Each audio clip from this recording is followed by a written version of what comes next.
my own fault.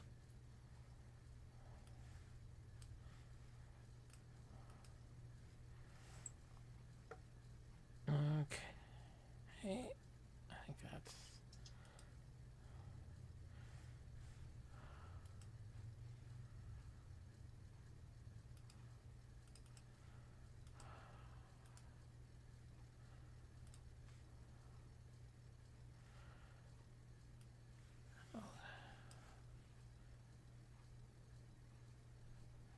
There we go. Okay, I think I am ready now to finally say, and I apologize to our listeners, but I think I'm finally ready now to say, let's do this. Let's do it. This is the Culture Clash.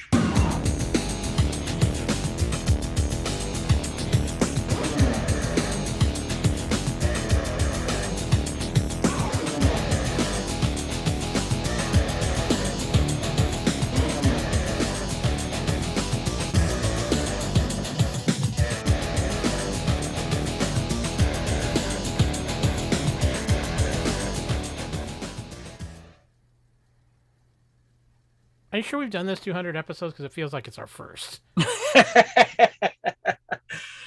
Yes, getting the YouTube cobwebs dusted off. Welcome to Culture Clash 200, Kyle. Culture Clash live. Wait a second, Kevin. Oh, hold on. No, we cannot eat Kevin's brains tonight. I went to the movies last night, Kevin. I caught a bug or a parasite or something like that, and I hear things. It's like an all-you-can-eat buffet in here. No, we will. No brains. We will have frozen tater tots later and some chocolate. Okay. Yeah. Yes, I understand. O'Brien on the Barbie sounds good to you, but sorry about that, folks. Do you have a symbiotic life form attached to you, Kyle? What's going on? Like I said, some kind of parasite. Hey, it doesn't obviously like me too much. Yeah, we are in Culture Clash 200. It's a monumental event. That's why we have gone live with a few bugs, and a parasite or two. But hey, you know what? We are here, and Kevin, I think it's only fitting that we open up this particular episode of Culture Clash with a conversation about a certain something. Okay, let's do it. So, let's hit the Wayback Machine here just a little bit. Yeah, this deserves a little bit of way back. Just a tad of way back. A couple of years ago, a certain movie came out, and we both thought it was not going to be very good. This is true. I'm trying to find it. I have the movie over here somewhere. Yes, here it is. We were like, Kyle, are you going to go see this movie Venom on the big screen? And we're like, it doesn't look... Because I'll be honest with you, Kyle, the trailer for the original film did not do it justice. Let's be fair about that. Yeah, it did not. It did not do it justice, but we were both kind of like, yeah, we're not so sure about this. It's not in the MCU. It's all these other things. So it took about a year to go see Venom. Finally, when it came on cable. We waited for it soon after it came out on video and streaming. And we watched it. And I think we talked like, did you see Venom? It was kind of good. Yeah. Which, of course, led to us with a certain film coming out right about now. Now it opens this weekend. Today, yes, officially. And hopefully you all can see that particular movie on our screen. Can we see that movie on our screen, Kevin? Yeah, I can see it. Looks good. Yeah. Venom, Let There Be Carnage is out in theaters. And unlike before, Kevin and I saw it on opening night in different locations because he's in California and I'm here in Florida. And we did promise each other that when the sequel was going to come out, that we would go see it on the big screen to kind of make up for not seeing the original Venom on the big screen. And we both went to a Thursday night preview night. Yes, we did. So, Kevin, I got to know, before we get started, I'm sorry, ladies and gentlemen, if you have not seen Venom yet, you might want to close your ears here because we might talk a couple little spoilers because I don't think there's a way around it. And I try to stay away from spoilers if we can because it's just came out. It just came out. I understand, but there is something major we have to discuss. Try to do without spoiling it. I know, but I'm at least giving people warning if they don't even want to hear about any Venom discussion. It is like you said, it just came out, so I'm giving people a chance here to just put on their mute button for a few minutes. When Venom goes off the screen, you can put it back on, and we're good to go. So, Okay. so Kevin, I at least want to know, what was your opinion of this movie? Because I think you might have a slightly different opinion than I do, based off of what I saw on social media. I loved it. It's a buy it. Go see it. It was very entertaining. It was funny. I loved Woody Harrelson as the villain in this, and it was funny, really funny, and it was a lot of fun. I enjoyed it. So if I say I don't quite have the same enthusiasm for Venom this time around, That's all right. You're entitled to your opinion. I think the Tom Hardy symbiotic, playing both himself and Venom, I think that part of it was very fun. As a longtime Spider-Man fan, I was kind of disappointed in how they handled the Carnage Cletus Cassidy character. Oh, there we go. Comparing it to the original source material didn't live up to your standards. Or it's Iron Man 3 all over again. I didn't say. Oh well, no, I'm not going. I'm not pulling that route. For someone who's never seen or read the original comics, I didn't care. I enjoyed this movie. Yeah, no, I just think, from what I know of Cletus Cassidy, and I've seen Woody Harrelson play serial killers before, I think he made Cletus Cassidy a little too silly, per se. I think he went a little too over the top with Cletus Cassidy. What about for the people that don't know the character at all? I didn't even know his name. I didn't know anything about him, so I had no reference material. I understand that, but when you're making a movie like this, Kevin, you've got to find kind of a middle ground, and I don't really think they found a proper middle ground with the Cletus Cassidy character. That's what I'm going with. I think they just took it way too far in one direction. I mean, like I said, I enjoy the Eddie Brock, Tom Hardy voicing himself and playing himself and voicing Venom. I think that's really good, and obviously there's a very interesting love affair going on between Venom and Eddie Brock. Bromance. It's all about the bromance with you, Kevin. It's all about the bromance. Is that what we've got here, or is it something totally different? We have a bromance, yes. Oh, okay, good. So, okay, it's gonna be hard to do this without spoiling it, but I have called it the biggest muscle movie flex. Explain that. Explain what you mean by that. And I think there's a better way to explain that. Well, I think I mean it as a compliment to a certain Mr. Feige, and something that he has somehow managed to get Sony on board with. And yeah, it was a game changer for an entire movie. Back up. What are you talking about? Explain. You didn't get into that. Well, it is the end credit stinger or mid credit stinger. Mid credit stinger. There is no end credit stinger in this movie. Just a mid.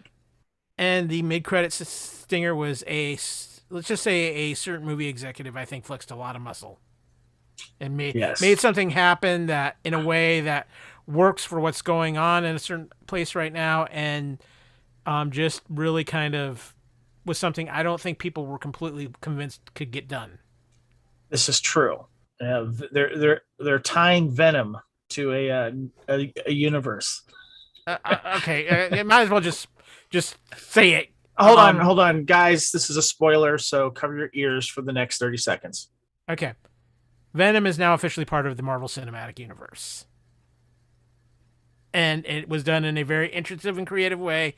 I'm not going to go into any other details than that, because you're going to go see it to find out how it happens. Yeah. So, but Venom is now. I mean, I've already seen it on Facebook of Venom now MCU and all this stuff. So I don't think it's too drastic of a spoiler. But yes, Venom is now part of the Marvel Cinematic Universe. And with that, Kevin, I'm gonna clear the screen because I think we're past spoiler points. And yes, we are.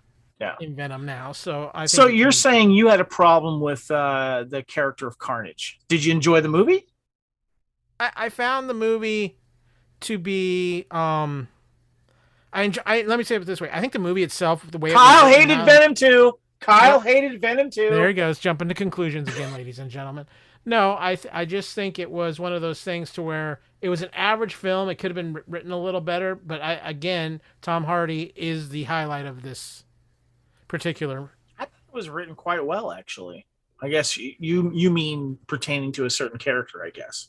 Yes, pertaining to a certain character. Well, a couple of characters, but I'm trying to avoid going into detail about that. Okay. Buy it, stream it, or unsee it. I would say stream it. I mean, I enjoyed it. I think it's an enjoyable film. I like the first one better, but again, I think because of the singer in this film, this is now a history making movie. This is true. For me, it's a buy it. A lot of fun. Really enjoyed it. I saw it on IMAX. It was great. So yeah, and I did see it 3D. I did for the first 3D movie I've seen in a while. Really? All Yeah, right. How was seeing it in 3D? 3D was actually done very well. I had forgotten how good they can do 3D at times. So Interesting. that was very enjoyable as well. But Kevin, you know what? It's episode 200, and you know, are you feeling it? Are you feeling up to it for episode 200? Let's news.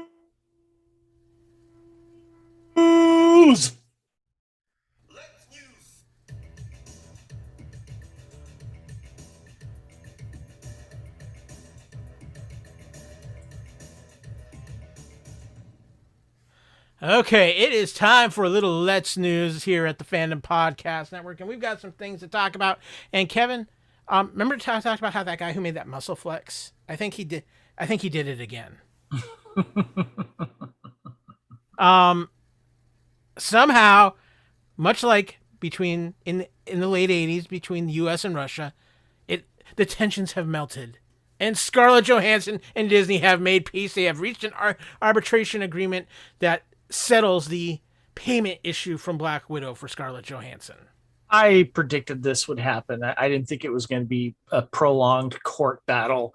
It was in Disney's interest to do this, and it also is a learning experience on how that they will compensate actors going forward when it comes to certain movie salaries and stuff. I mean, if an actor says, okay, Disney, I'll be in your movie, but I want points off your subscription balances as well as in the theater, that might be something that has to be addressed. Yeah, it might very well be something that has to be addressed. So I'm thinking also, well, I couldn't see no one said a specific number that Scarlett was going to settle with. I saw anywhere from like 30 to 50 million, so I don't know. Yeah. The other thing I found interesting, though, is Scarlett Johansson talking about how much fun she had collaborating with the creators that she did, and she's looking forward to doing future endeavors with them. Well, they had some other projects on deck. I can't remember what they were, but yeah, she was going to be starring in another Disney film, if I remember correctly. Yeah, and I mean, do you think this opens the door for her in some way or somehow to come back as Black Widow? I hope so. I think that's going to be a very interesting development to be. Otherwise, Lake Bell is going to continue voicing her on What If and other animated series. Her stunt double could fill in, but yeah, Lake Bell's probably saying it'd be nice to have a steady paycheck. This is true, yes. So with that too, Kevin, a lot has been going on in fandom, and it's fitting that this is episode of 200 of Culture Clash and that this particular news came out, because I am calling it the Norman Lau tribute news. Norman Lau, of course, one of our co-founders here at the Fandom Podcast Network. Original co-founder, yes. Original co-founder. He is a huge Babylon 5 fan. In fact, he's such a huge Babylon 5 fan that was his initial reason for leaving the Fandom Podcast Network to start his own video show, Zokolocast, which is all about Babylon 5, of course, with himself, Mr. Norman C. Lau, and Charlene Schmidt. But we had major Babylon 5 news break over the last few days, and that is the man himself announcing it. J. Michael Straczynski, the creator of Babylon 5, is working with the CW network and is bringing back Babylon 5 in some form of reboot fashion. What is CW known for now? Probably the biggest thing CW is still known for is the Arrowverse shows. Okay. They still have Stargirl. They have the very popular Superman and Lois. There's still Batwoman there, and everything. So a lot of the realm. DC products then, basically. Yeah, and Okay. of course they were the home of Supernatural for forever. Okay. I was and getting a little several worried things. because I didn't know if that would be the right network for Babylon 5, but they seem pretty stable. So yeah. One of the things that's interesting with this Babylon 5 news is the CW's actually doing a remake of another popular science fiction series. Do you remember the 4400, Kevin? Yeah, I did watch the 4400. I like that one. This fall, the 4400 on CW, a new remake of that show. Interesting. God, that just seems like it just ended several years ago. But by the way, Nathaniel's really excited about. He's in the chat and he's excited about the reboot, especially. Everyone's excited about the reboot of Babylon 5 with Straczynski coming on. But back to 4400, are you ready for a reboot for that? It seems like it just ended. It seems like it, but I was looking up. It's over 10 years since that show came out. That was the one with Mahershala Ali, right? Yeah, that was kind of the one where he got kind of his start. I love the concept of that show because you were thinking alien abduction, and it turned out to be kind of a time travel thing going on. I don't know what they'll do with this remake, if it's going to be true to the original content or if they're going to make some twists to it. But I'm excited about that. But I'm really excited for Babylon 5, with Straczynski being heavily involved in this.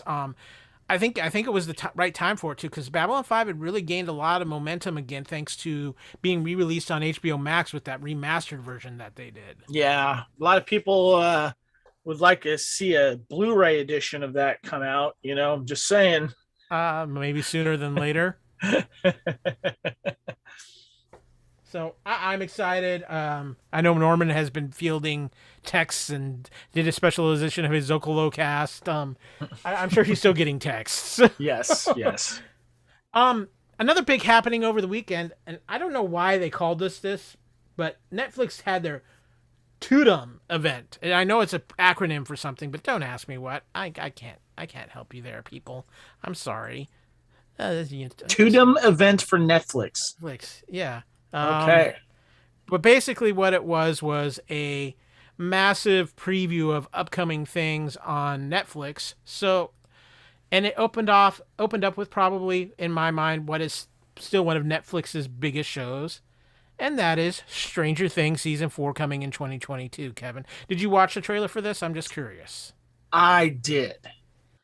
I'm very interested in they're going with this kind of crazy old haunted house thing. I'm trying to figure out how that's going to tie into everything else that's been going on in Stranger Things. Yeah.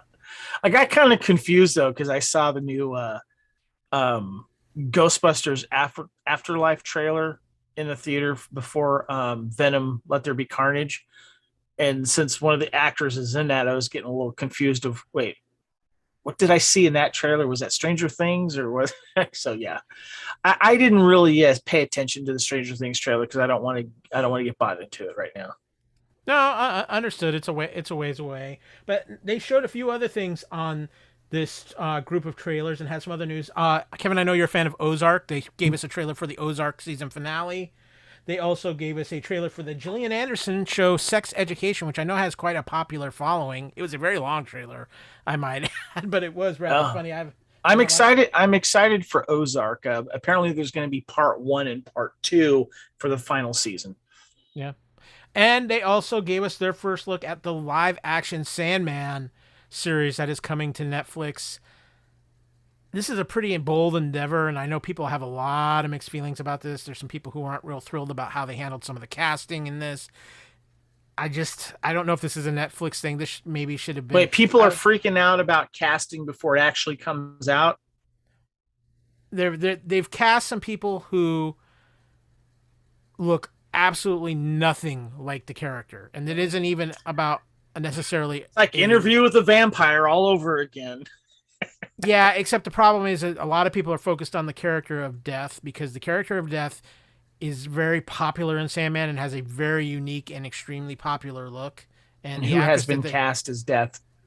I do not have her name in front of me right now. She's an African American woman. Death in the Sandman series is a goth girl. Mm-hmm. So, and looks nothing like this particular actress. So it's going to be interesting to see how this plays out. Plus, you have this fantastic Sandman audio series on Audible right now that has an all-star cast to it, and I just don't think this Netflix show is not necessarily going to take off well. I'm looking at the cast for the Sandman, and there's some big names on there. Actually, there's Gwendolyn Christie, Jenna Coleman, Charles Dance, Stephen Fry, Patton Oswalt. Yeah.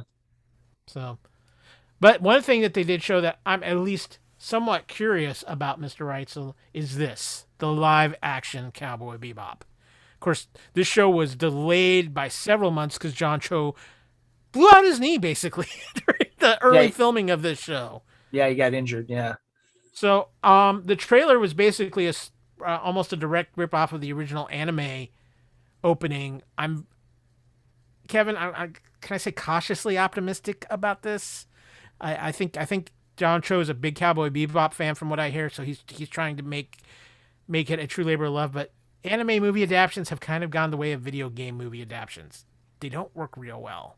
Well, I have not seen the original series, even though I own it digitally. I just haven't gotten down to watching it. I'm excited. I like John Cho, so I like John Cho. I like the cast, and I like the look that they're giving it. I just, fingers crossed. I'm going to tell you, Kevin, if you're very interested in this live action, and any of our listeners out there, and you have not watched the original source material, wait for this, watch it, then watch the animated version.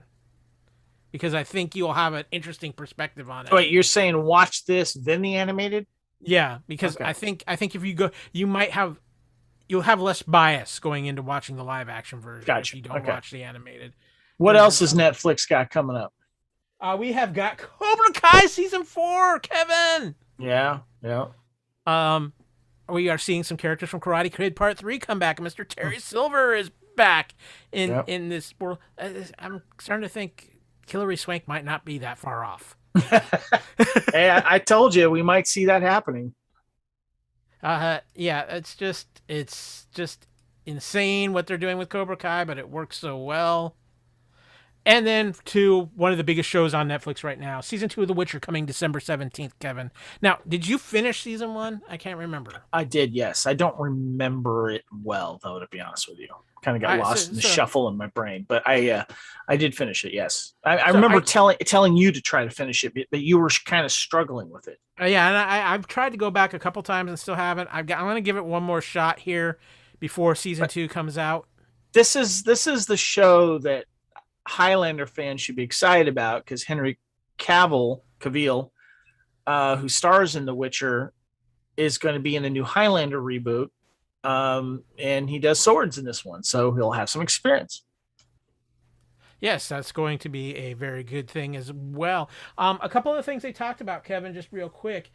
Extraction, the great movie with Chris Hemsworth, that they are doing a sequel to that. So I am very excited about that. And Kevin, they talked and showed some stills. The Old Guard 2 is in full production right now. I'm so excited for that. One of my favorite Netflix films over the last however I've had Netflix. Probably one of my favorites. Yeah, no, I was so impressed with the original Old Guard film myself. So yeah, I am. Hey, Netflix, if you're listening, go ahead and throw it out on physical media. I'd buy it. Just saying. Yeah, I don't think we're quite there yet for that, but we'll see how that goes. We got other stuff to talk about too, Kevin. Something we talk about in our latest episode of Union Federation, but I know something we're all extremely excited about. The Orville finally has a return date for season 3. Season 3 now named The Orville New Horizons, March 10th, 2022. So we're still a ways away from it, but it seems like it's been forever and a day. Yeah, thanks to COVID. I'm so excited about this. Orville is one of my favorite things, and I'm excited to see the possibility of a new set, a new name. It is in post-production right now, which is great. I hope that this is good things for the Orville now being on Hulu, and I hope that we'll at least get one more season for season 4, but if third is the last one, I'll be happy with it. Yeah, you and me both. I'm excited for this. Check out the latest episode of the Union Federation that just went out this past Wednesday. We talk about this greatly with our good friend Amy Nelson. So, very excited about that. Kevin, you want? I was just going to say that was the episode that we discussed the last 3 episodes of the Star Trek Lower Decks, which we are enjoying very much. Yeah.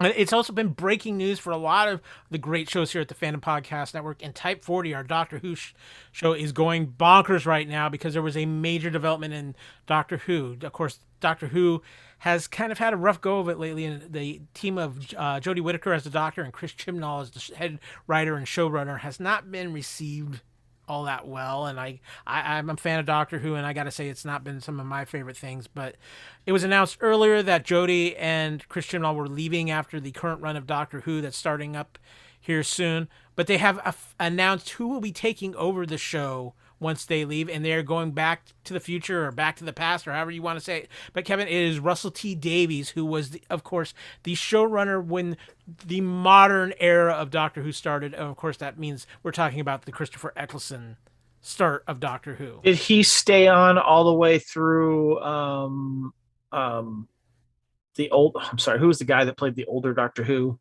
before? That was Peter Capaldi. No, yeah. Russell T Davies stayed on through the end of the David Tennant era. He felt like with Tennant leaving, he had told his story at that point. Okay. Stephen Moffat took over and ran the show from Matt Smith through Peter Capaldi, and then left the show when Jodie Whittaker came on and Chris Chibnall came on. Needless to say, Doctor Who's in a pretty hotbed situation right now. They need to make some recoveries. The fans have not been happy with the situation. It's been interesting to watch reactions. Some people feel like it's taking a step backwards and not in a positive way. Other people are celebrating and doing jigs across their roofs. I look at it this way. I think this was a much needed bring in, even if you have to take a step backwards to kind of balance the ship and get it right. I think you're bringing in somebody who has a true love of Doctor Who and a true understanding of Doctor Who. The next big question now is who will be the new Doctor now that we know Jodie Whittaker is also leaving the show. Yeah. So, any rumblings out there? Any fan theories of what fans really want? I mean, what's the word on that? It's all over the map. I'm gonna tell people right now, check out the Type 40 feed, especially Dan Hadley's Type 40 Facebook group and YouTube channel. He's done some great live shows talking about all the breaking news because it's all over the place over in the United Kingdom with Doctor Who. So check out Type 40 and our good friend Dan Hadley and everything he's running over there. It'll keep you updated on everything that's happening with Doctor Who and this major news of Russell T Davies returning. But Kevin, you know what? We even have something for our What a Piece of Junk guys. They haven't had a chance to talk about this yet because this just broke. But Book of Boba Fett has a release date, Mr. Reitzel. Oh, gotta wait till the very end of December though for it. December 29th, right? Hey, just because it's a late Christmas New Year's present. I wish they would have dropped it on Christmas. That would have been great. But I guess they gotta. I don't know. I mean, then we're gonna be going through Hawkeye during this time, so I don't know what the deal is with that, but yeah. I'm excited. At least we got a date. It's happening. This is one of the most exciting things I've been waiting for on Disney Plus. Yeah, well, I think the other thing is too, we do have Spider-Man 3 coming out December 17th, so maybe they want to give it at least a full week before they put something on everybody's going to stay at home to watch. True. So I'm excited for Book of Boba Fett. I'm curious to see what's going to happen with that. We got one more news item, just real quick. I find this interesting. The Amazon has announced that they're going to do a spin-off of The Boys, Kevin. What character or what spin-off are they targeting?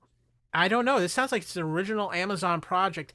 The only thing I got from the description is there's a place where all these young superheroes are now going to go train, and it's going to be about the heroes, superhero college.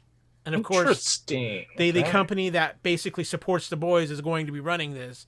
So it sounds like it's the minor leagues for the next round for the 7. I don't know, but I'm kind of interested in to see what Amazon is going to do with this. They've got a lot going on right now. Amazon, of course, their next big project is The Wheel of Time, which comes out in November, and they're still working on however many billions the new Lord of the Rings TV series that they've got going is going to cost. My buddy Carlos says that Netflix won't give me physical media to buy. Yeah, they would make you rent it first. Yeah, exactly. Darn it. So, I mean, they released TV series on Blu-ray and stuff, like Stranger Things and stuff. So why not? Come on, you want more money? Do you hate money, Netflix? You're already getting me monthly. Go ahead and get me for a one shot as well. Jeez. They just throw money away anyway. Come on. Throw in some special features and we're good to go. But that's going to wrap up the news segment. But you know what? What we got next is a Culture Clash staple. We can't do Culture Clash 200 without some buy it, stream it, or unsee it. And you know how we started off at the show kind of disagreeing about Venom a little bit there, Kevin? Yeah, you hate Venom too. I got you. Well, apparently, the first thing we're going to talk about, Kevin hates it. Just from conversations we've had off mic, I am talking about Star Wars Visions and all its glory. Oh wait, Kevin, you're not. Are you even streaming Star Wars Visions? I tried. Now I know you're not a huge animation fan per se, and especially of the. I like selected anime. I'll just put it at that. Yeah. But I'm not a deep dive anime guy. So from my perspective, I was very excited for Star Wars Visions, and I was excited because we were going to get Star Wars stories that were new and fresh, and they've already said we're not canon. So I expected them to do some things. I absolutely love Star Wars Visions. What I liked about it being an I knew you would like it from the get-go, dude. Well, yeah, but when I saw if you're an anime fan, you're really gonna enjoy this. Yeah. Let me put it this way: a hardcore anime fan, and I put you in that category, Kyle. Oh yeah, absolutely. The thing about it though is not every short was for me, and it's not every short is for everybody. But there should be something for everybody in this, unless your name is Kevin Reitzel. So, Kevin, I'm obviously I love it. I'm going to gush over it. And if you catch out the latest What a Piece of Junk podcast, which will be out early next week, I sat down with the guys over on the crew of the Drunken Gungan, had a few cocktails, and we discussed a very long episode of Star Wars Visions, but we covered a lot of things. But Kevin, I talked a lot there. I want to give you the floor here to discuss what your issues were with Star Wars Visions. I'll be honest. I got through 5 episodes. The first one I really liked. I thought it was cool. It was kind of something I was expecting, and I really enjoyed that. And that was the duel. The duel, yeah. And I love the black and white. It reminded me of that kind of drawing that you would see in the Lone Wolf and Cub manga, and I collected that one I actually think I still have those. And I like that. But then it just kind of started getting weird, and there was a bunch of anime style I didn't care for. I liked the Tatooine Rhapsody one, which some people didn't like just because it kind of went off, and it was about Star Wars musicians, which I love. I think some more time should be spent on little things like that. But it seemed like I got like 6 episodes in. Everything was about lightsabers and kyber crystals, and that was that weird Astro Boy looking one too, and then the one with the bride, and it just story-wise it just didn't capture me. And then if you can't capture me story-wise and the animation, in my opinion, I'm not enjoying, it's a double negative. And so I couldn't finish the series. It's not for me. I'm not a big anime guy. I don't appreciate all the intricacies and styles of anime like a lot of other people do. And that's why a lot of people are enjoying it because of that reason. To me, I like selective anime. Give me this right here, the release of Robotech, the Macross Saga Part 1 on Blu-ray. This is what I just picked up recently. Love this thing. Glad it's finally on Blu-ray. Next Generation and Masters are coming out as well. Akira, Ghost in the Shell, a lot of those classic ones. Those are the ones I like. This is why and I asked you off mic. I'm going to ask you on mic too. I know you said you're pretty much done with it, and I understand and I respect that. But I'm going to ask you to watch the episode called The Elder. Elder. That's you don't have to watch any of the other ones. I just would like you to. Do you remember what episode that was? Because there was like 9 or something. I believe that was episode. I believe it was either episode 6 or 7. Yeah, I wanted to see more chances being taken, like the Star Wars Rhapsody episode. It was all about lightsabers and crystals and stuff, and it was like everyone wanted to have a huge, gigantic lightsaber battle, and it's like, to me, that was just going to see a Transformers movie and there's like 50 minutes of battle scenes, you know. Yeah, just get burned out after a while. Get creative with it. I wish some more chances would have been taken. I'll check out that episode of The Elder, but for me, it's a skip it. Yeah, if you're looking for one that maybe is taking some chances, the last one, Akari, might be up your alley too if you're looking for something a little different. But I think you might see that happen if they do a second season of this. I think this first season was a lot of people getting their first chance to do Star Wars and wanting to do those things that everybody loves. But you know what? It's okay not to like all Star Wars. Yes, this is true. When we will discuss all Star Wars does not have to be good. You know, you can say, you know what? Someone else will probably enjoy that more than I do. You go for it. Exactly. Yes, that's the attitude, Mr. Reitzel. Mm-hmm. Yep. Now, here's the next thing I want to talk about with you, though, because I actually recommended a show to you, something that I've been anticipating. Because I was trying to be optimistic about it because I knew that there was no way they were going to follow the graphic novel series that this particular show is based on, page for page, but it is still a great story, and that is Why the Last Man, based off the classic Brian K. Vaughan graphic novel series. And Kevin, I've watched the first 3 episodes. I've really enjoyed it. It hasn't followed the graphic novel series page for page, but the main key elements are there. And I know that you at least sat down and watched the first episode. Do you want to at least give a synopsis on it first before I give my take? Absolutely. So the basic synopsis of this, if you're not familiar with Why the Last Man, is that a virus hits planet Earth and wipes out everyone with a Y chromosome, except for one man and his monkey. Meaning all men die except for one man and a monkey. Exactly. And so it is the tale of this particular person and how he is going to survive in this world when his only desire is to get to the woman he loves.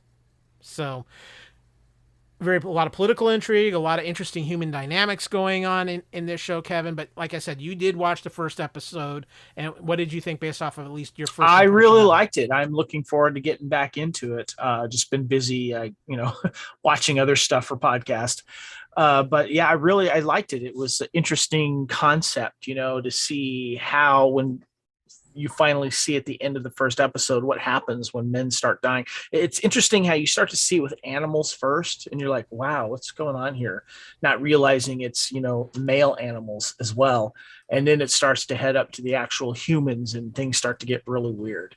So it's an interesting concept. I like it. I want to continue getting into it.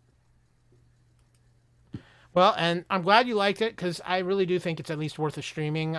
For me, Star Wars Visions, I would buy it if they put it out on a collection, obviously. Is it a stream it for you at all, Kevin, or is it? I'm sorry. We were talking Why the Last Man. Then you just went to Visions. No, I said Why was a stream it, at least for me. Oh, okay. Definitely, yes. Definitely a streaming. Definitely. And my feeling on Visions, personally, it's a buy for me. Kevin, is it a complete unsee for you? Yeah, I'm fine with not ever having to watch it, to be perfectly honest with you. But let me make it perfectly clear here. I'm not a big anime guy, so maybe I just didn't get it, and I'm fine with that. If you're an anime person, you're going to freaking love this. I guarantee it. And I've seen my anime friends going, this is great. I love this. But for me, it's a part of Star Wars I can move on without. Well, there you go.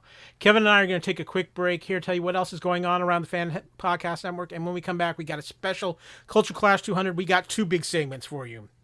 First and foremost, Kevin, we're going down the timeline again, but it's a very special segment of timeline because who are we talking about? We're going to be talking about the lovely Sigourney Weaver.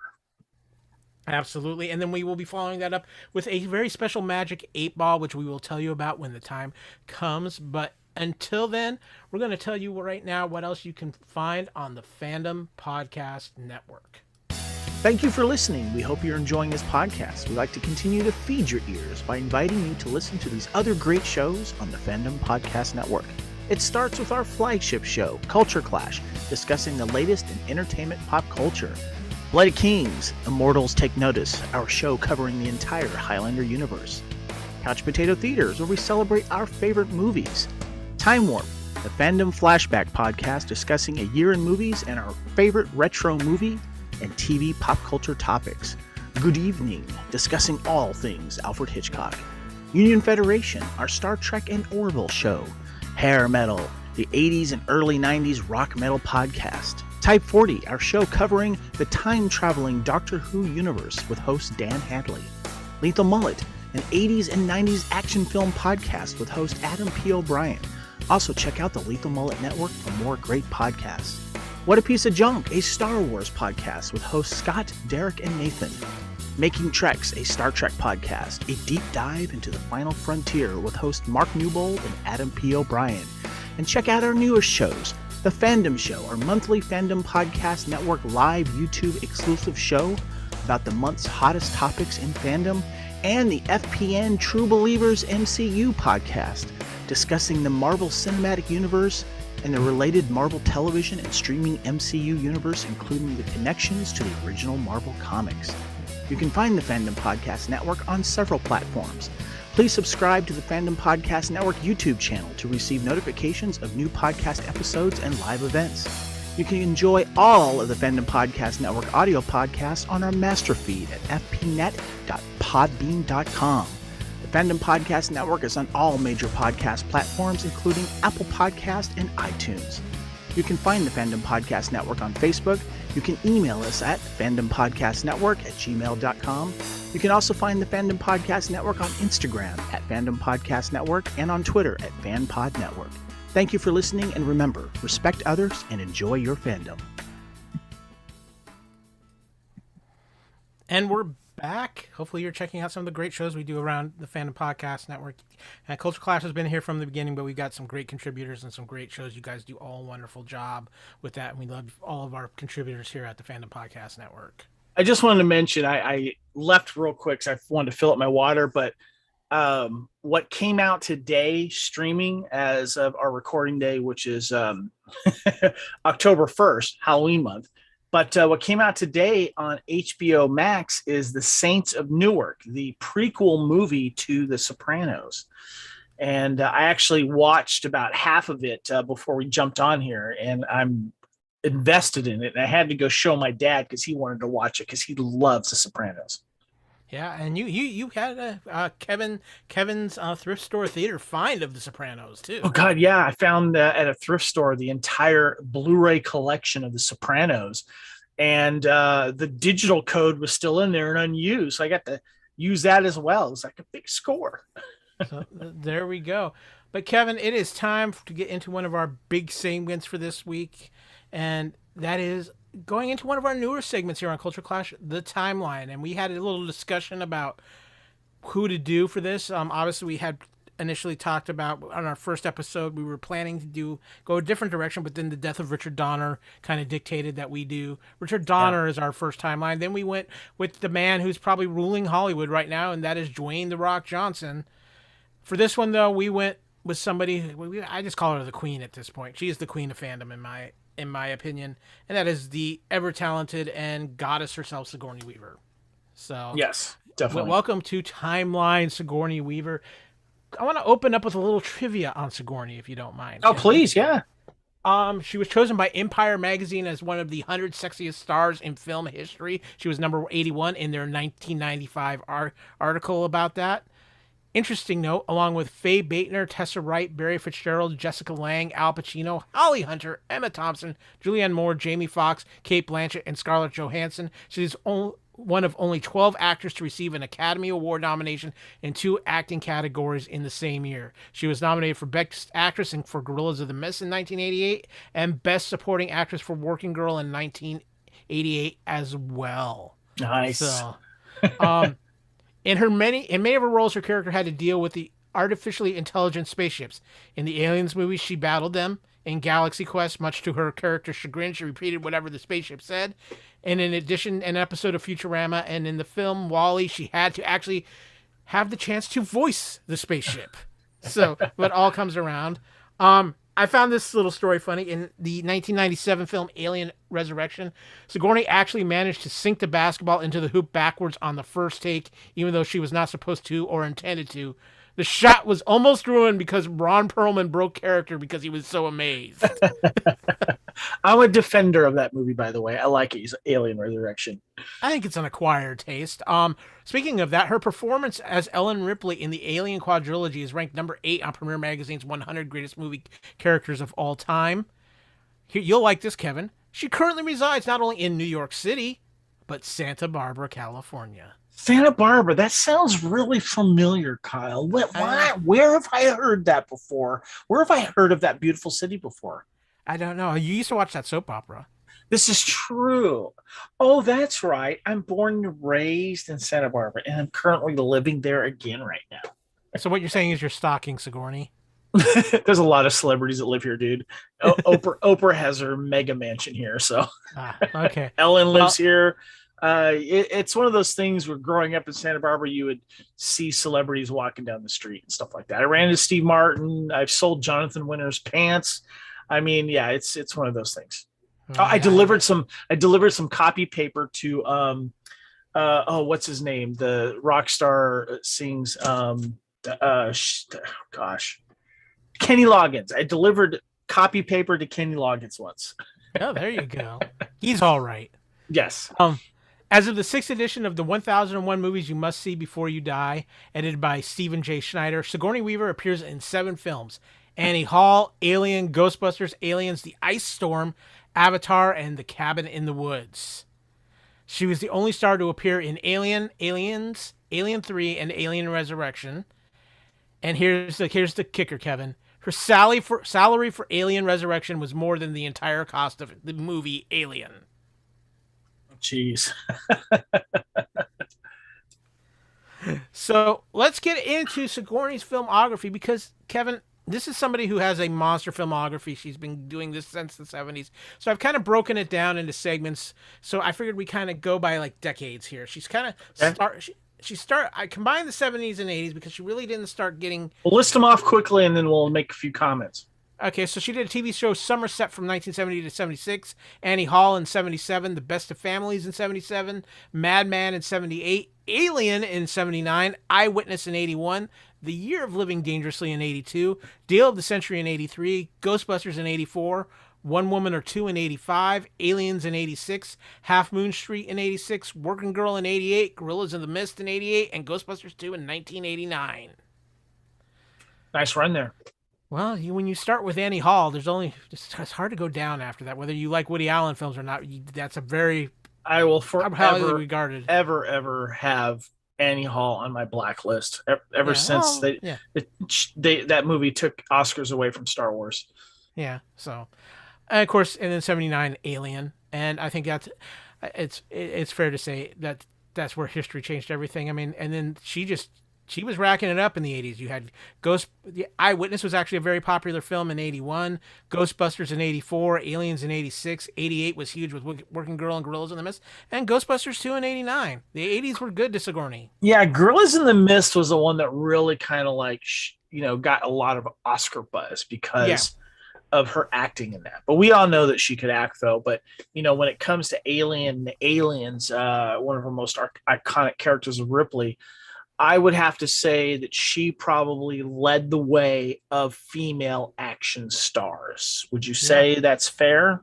Yeah, I'd say it's fair. A lot of people throw Linda Hamilton in there, and I agree with later when Terminator 2 came out, but Linda Hamilton was not an action star in the first Terminator. Give or take, but I mean, that came out after Alien, so. No, did it come out? Did the original Terminator come? Not the original Terminator. Alien came out in 79. The original Terminator came out in 82 or 83. Yeah, that's what I was saying. But Aliens was the one that really put her on the map as the strong lead female action star is what I'm saying. Yeah. So, let's look at the 90s, Kevin. Alien 3, 1492, Conquest of Paradise, The Snow Queen, Dave, Death and the Maiden, Copycat, Jeffrey, Alien Resurrection, The Ice Storm, Snow White, A Tale of Terror, many appearances on Futurama, doing some voice work, Galaxy Quest, A Map of the World, and Independence Lens. Interesting 90s for Sigourney, kind of a little all over the map, but obviously you had a couple of more in the Alien franchise, but to me, there's 2 that stand out here above the rest, Kevin, and that's Dave and Galaxy Quest. And I know Agreed. a lot of people really like the Ice Storm too. I did not see that, but yeah, she kept busy. She returned obviously to the Alien franchise. Alien 3 not being my favorite. I liked Alien Resurrection. Probably got paid well for those movies. But yeah, I would say that the 90s highlights are definitely Galaxy Quest, and in my opinion, Dave. She was wonderful in Dave. Very charming. I did actually like her in the movie Copycat, and I thought her Mhm. performance in Snow White: A Tale of Terror, which kind of was a big deal for I think it was Showtime made, I believe. And they made a pretty big deal about her role in that because she played the evil queen in that. So Yeah. Yep. those were some standouts. The 2000s things get from 2000 to 2010 things get a little interesting. It's kind of an eclectic bunch. She also mixed up. She started doing a lot more television, a lot more voiceovers as well. So a lot of these that you listed are voices and television in addition to movies. Yeah, I'm going to get into the voice thing here in a little bit because she did something in the early 2000s that was a huge deal. But let's look at her 2000 work. You had Company Man, Heartbreakers, Big Bad Love, Tadpole, The Guys, Holes, that was the Shia LaBeouf film, Doc Martin, the Shyamalan film The Village, Imaginary Heroes, 20 to 1, Infamous, Happily and Ever After, Snowcake, The TV Set. She was the main voice for the U.S. version of the Planet Earth documentary, The Girl in the Park, Wall-E, Vantage Point, Be Kind Rewind, Baby Mama, The Tale of Despero, Eli Stone, Fragile Planet, Avatar, and Prayers for Bobby. This is interesting, Kevin, because there's some really big things in here, but there's a lot of little things as well. Yeah, I remember Heartbreakers, of course, that co-star with Jennifer Love Hewitt, a Gene comedy Hackman as well. Yeah, them basically playing con women. Yeah. A lot of the stuff though in between that over my head. I barely remember seeing I remember Vantage Point, Be Kind, Remind, but these aren't very memorable parts. Not until 2009 when she does Avatar. But I think there's something in here. There's a couple of things in here. I actually remember Holes. I actually remember, obviously, The Village. But I think in 2006, when she did the voiceover work for the U.S. release of Planet Earth, because that was a huge documentary at the time. It was. Good series. I remember just because it was a whole new filming. David Attenborough did it for the BBC, but when they brought it to the States on Discovery but Channel, the documentary was more important than her voiceover. Let's just be honest. Anyone could have voiced that, but she's not known for that voiceover, so it's not really worth, Well, no, because I think it's interesting because if you look later in her career, she started doing a lot more documentary work after this. So because she's got a certain tone to her voice that lends to a good voiceover. Which I do, but this ties into a joke from a later film she did, which we'll get to here shortly. So looking at, and obviously being in the biggest money-making movie of all time, Avatar. Yeah. So, 2010 to now, You Again, Castle on the Outside, The Cabin in the Woods, Paul, Abduction, Rampart, Cedar Rapids, Close Up, Red Light, The Cold Light of Day, Vamps, Exodus, Gods and Kings. She returned as Ellen Ripley in the Alien Isolation video game for PlayStation.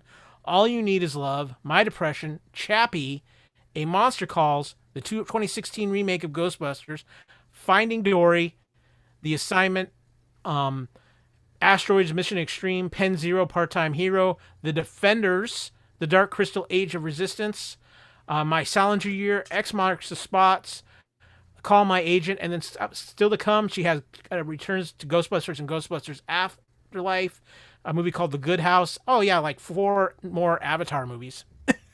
Yeah. So the 2010s, again, very interesting, but I also think she kind of started enjoying making a little fun of herself in the 2010s as well. What are you referring to? I look at Paul.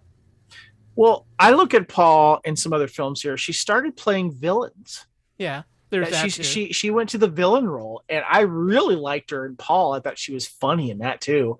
Also, she played a villain type role in Chappie. Mm-hmm. There was a couple others she did here. Yeah, Cabin in the Woods, and they're underrated comedy, by the way. Cedar Rapids, very funny film, by the way. Highly recommend that. And then, of course, she'd done a bunch of voiceovers. But yeah, I mean, when you say making fun of herself, I don't really know what you mean. You brought up Paul, but I don't see how she was making fun of herself. She was kind of. I look at this. I think she kind of had a little bit more fun with her attachment to sci-fi films. Let me put it that way. Okay, that makes better. That makes more sense. And yeah, And of course, let's not forget Sigourney Weaver from Finding Dory. yeah, I don't remember that. You I got just a little want to. MCU action. That's where I was going to go with Defenders. Okay. Yeah.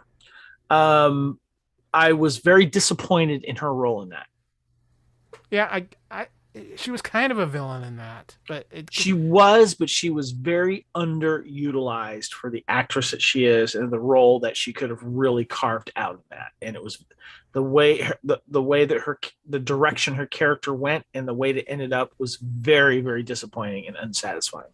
Yeah, no, I can understand that, but I think a lot of people have felt that way about Defenders in general as a whole as well. So when you're going to bring in someone like Sigourney Weaver, though, I mean, the way that the villains were, I mean, there was a lot of villains to live up to when it came to those Netflix television series, and there were some good ones. And unfortunately, I felt that she was the worst. Yeah, no, I won't argue that point, but let's talk about some of our key moments within the timeline, Kevin. And let's start with her breakout role. And Kevin, with the length of hold on. We don't know if we're going to agree on that or not. So we have to ask ourselves, Kyle, what's her breakout role? Is this your choice, or you're saying that it's everyone's choice? Because that was the question we were asking people was, what's her breakout role? What's her apex biggest role? And what's your least favorite role of hers? Right. But what I was going to say, Kevin, was that because of the length of her career, does she have two breakout roles? Because of generationals. We had a little bit of discussion about that. So before we talk about what her breakout role is, does she have a couple? Because when you have that length of career, you get introduced to a whole new generation, maybe from a different film than the one that really put you on the map initially. It's possible, but I think there's a clear-cut winner here. Okay, so I'm going to ask you first. What is your opinion of what is her breakout role? It's Alien, character of Ripley. That's her breakout role. Definitely. I agree. I agree with that completely. I think most people do. I just want to throw out that I think for a new generation being introduced to Sigourney Weaver, I do think her role of Gwen DeMarco in Galaxy Quest could fall under that category. It could. The only problem with that choice is that it's a really, really good cast of people. You know, she's not the main star. And there's this everyone in that has their moment and steals their scenes. And she's wonderful in that. But I don't know if I would call that a second breakout. No, I understand that. It's an idea to throw out there. It's definitely, you could definitely make an argument for it. I will concede to that. Yeah. The same question applies, though, to what we call the apex film. Now, I think most people agree on what her apex film is. But again, with the longevity of her career, you can have more than one apex. This is true. She's had a couple of good ones. So I think if you're going to call what I call her ultimate apex, as far as just the movie that she's just going to be iconically known for forever, it's Aliens. Definitely. She's kind of cornered. She became the first really big female action hero. And she was the star of that movie, and the character that was brought back from the original film for obvious reasons. And one of the most quoted movies of all time. Yeah, absolutely. But here's the question, Kevin. Do you feel she has another apex moment within her career? That succeeds. That's better than Aliens. No, Aliens is the absolute peak. But again, because of the length of her career, do you think there is something else up there that rises above, like in a different generation for her? For a different generation, you could definitely throw out, of course, we already mentioned Galaxy Quest, but I would throw out Dave, because that is such an underrated film, and she's the main co-star of that. And she's very funny. She's gorgeous in that. And it's just a really, really charming film and severely underrated film as well. One of the best President films too, as well. And in the chat, Nathaniel was saying the same thing, saying Dave is seriously underrated. But he also said Galaxy Quest can be a secondary breakout role as well. Yeah, no, I I agree with that. However, I'm going to say this: apex career-wise for her was 1988, Working Girl and Gorillas in the Mist. Yeah. You know, with the recognition she got for those on a personal career type thing. Yeah, and it got her other roles, but no one's going around talking about Gorillas in the Mist because it's a depressing story about, Diane Fossey, and a true story, unfortunately. Woman who was murdered trying to take care of these gorillas and stuff. But Working Girl definitely stands out there. And then right around in there, you got Ghostbusters too, where she's one of the main characters. Yeah. So next question is, Kevin, is there any film or project that she's done on here and you just kind of shake your head and go, what were you thinking? Yeah, I've already said it. It's Defenders. All of these films, I have not seen them all. I can only judge what I have seen. And in my opinion, her character in the Defenders was my least favorite. And it just probably just the writing. The writing was just really, really bad. Because if you're going to bring in someone like Sigourney Weaver to play a villain type character in the Defenders, where all the main heroes are supposed to get together and fight a bigger bad, turns out she wasn't really the bigger bad when she probably should have had a bigger bad role. I'm voting Defenders. What about you? You know what? I'm kind of leaning towards Exodus, God and Kings. I saw that.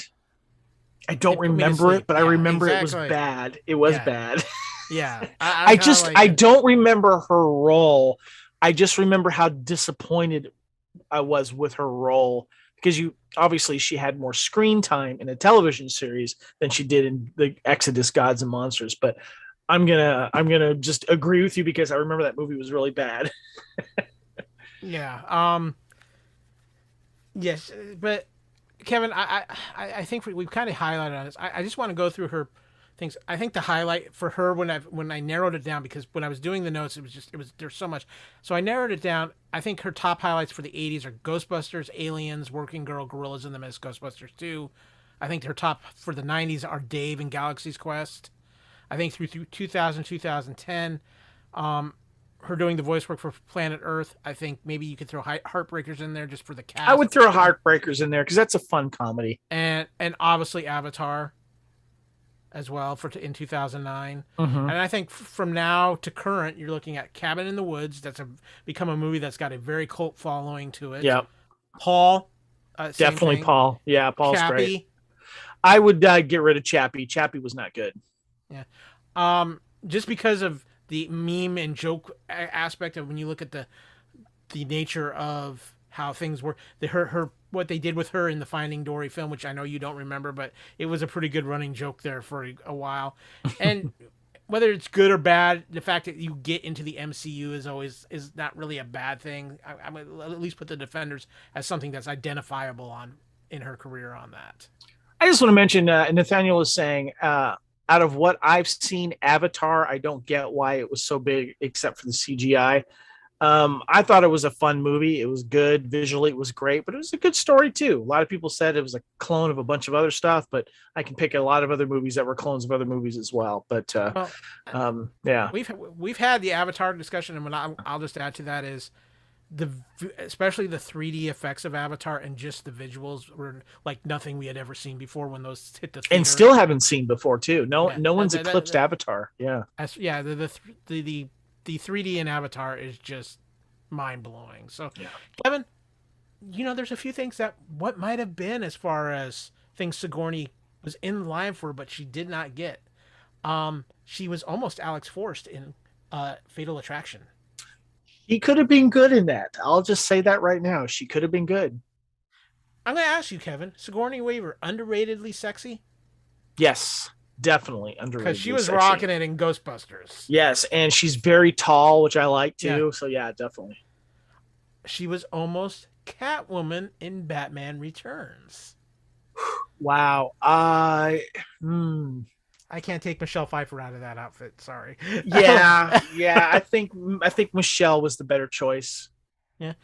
And also, she was almost Dr. Ellie Sattler in Jurassic Park. Of course, the role went to Laura Dern. Should have been Sigourney Weaver. It would have been so much better.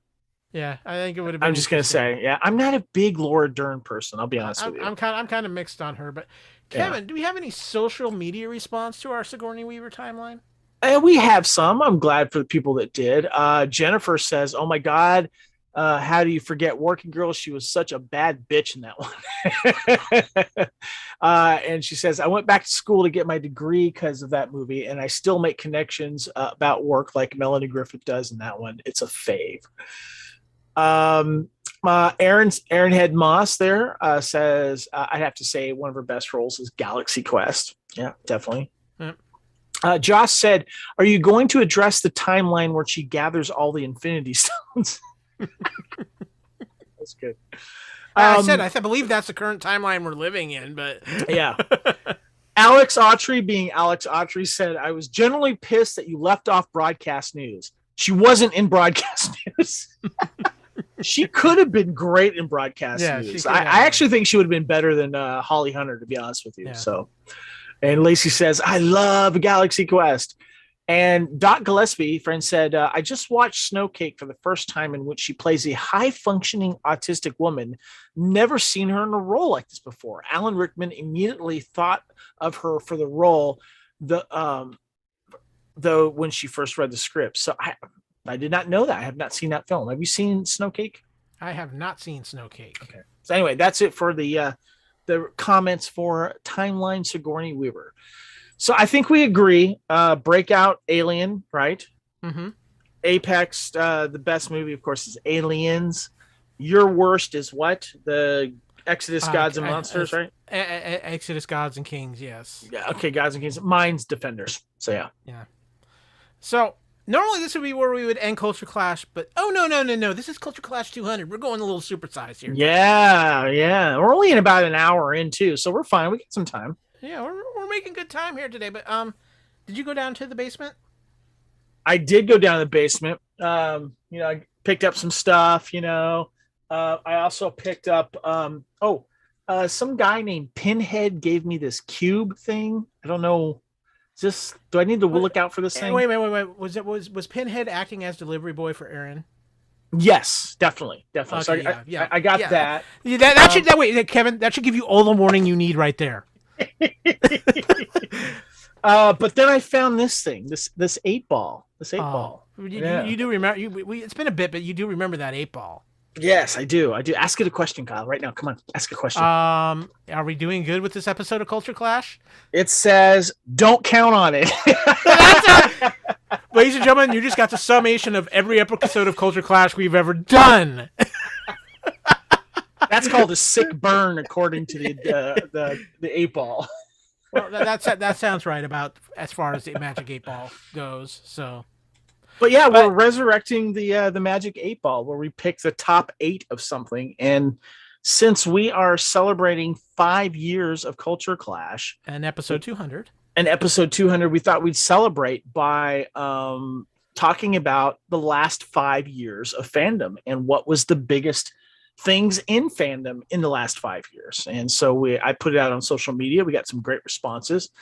You picked your top 8 and some honorable mentions. I picked my top 8 and some honorable mentions. There was a lot to choose from. It was tough, man. Yeah, I think we have a few that are alike. A few just because of personal love and things like that. But let's go over some honorable mentions here. Kevin, if you don't mind, I'll kind of throw out a couple here. Okay. Stranger Things. Stranger Things blew up. It came out.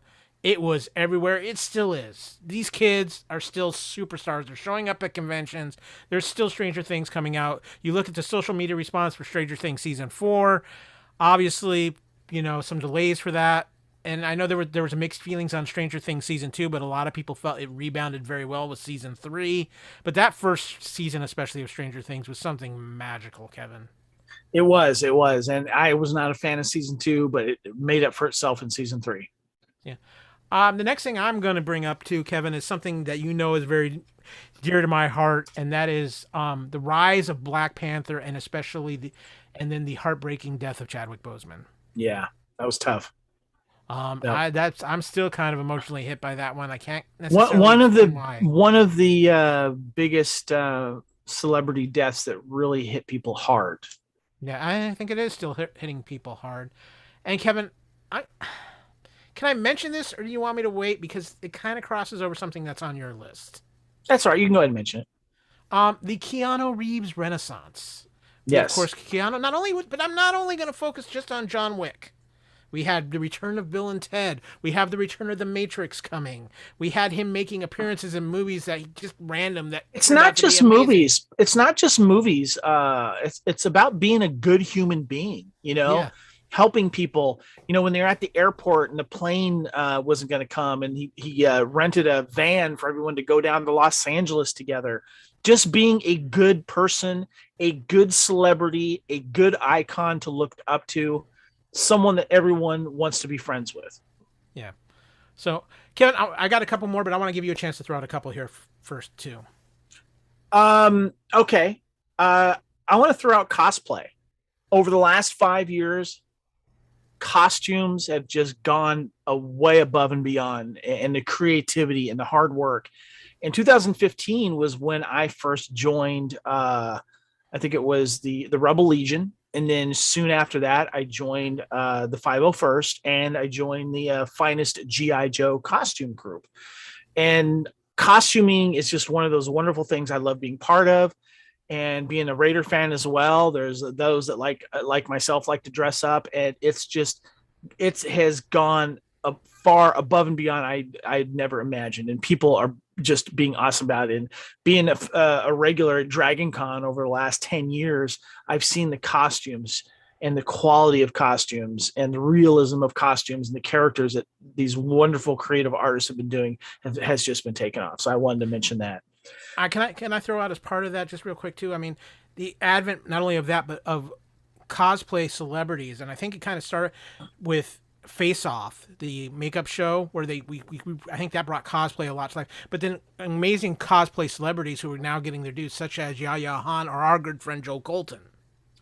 True. Yes. We see a lot of the celebrities do, but a lot of the celebrities really have they might get some help, or cost isn't an issue, and being part of a costume group, cost is an issue, and the amount of time and the amount of money, like Joe Colton and several of our friends that are in the costume, fandom, it's not easy to do. And especially when you can't afford to do something and it takes you up to a year, 2 years to do something. And those are the people I wanted to celebrate. Yeah. What else you got for us there? Star Trek Return to Television. I think Star Trek is one of those things we've been waiting for a very long time, since Star Trek Enterprise to finally come. And now we have it on with not only one show, we've got 5 or 6 shows coming up right now. We got new talks and new movies coming out. Having Star Trek in the mainstream is now a good thing. I was starving for Star Trek. Now we have it, and I'm really excited about that. Yeah, I actually had that on my main list, but yeah, no, it's. I'll let you get more into it later. I love the fact that we have Cobra Kai. Cobra Kai came out. It was going to be, at first it came out on. We thought that, okay, is YouTube going to be a front runner for streaming now, for new unique shows? No. YouTube is YouTube, but Netflix decided to say, you know what, come on over here, and has kept Netflix has kept this show alive, more popular than ever once it moved over. We're getting season 4, and has done a great job paying tribute to the original source. I love it when new sequels, new reboots or whatever pay a wonderful tribute to its original source, and Cobra Kai is no exception there. The one-shot movies of Star Wars, Rogue One, excellent movie, gets better with age. You and I have talked about that. I'm a fan of Solo as well. I know not everyone's a big fan of that, but wonderful film. And my last honorable mention is my beloved Raiders now have a brand new stadium in the entertainment capital of the world, Las Vegas. It's beautiful.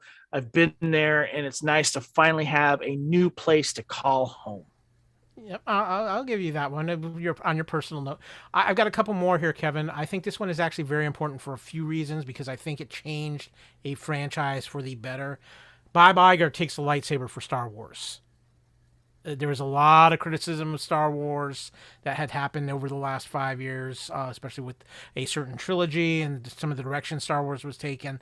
And Bob Iger basically stepped up and put it on himself, and decisions that were made that he basically said, I greenlighted, I'm responsible. He kind of took the heat off of a lot of people at Lucasfilm and some creatives, and I think it opened the door to kind of this little bit of a Star Wars renaissance all of a sudden now we're starting to look at with too, and what has happened with Disney Plus and some things there. So I think that was, and of course then Iger retires shortly after that and handed things over to Bob Chapek. That's going to be a whole nother matter that I think we're going to be discussing for a while.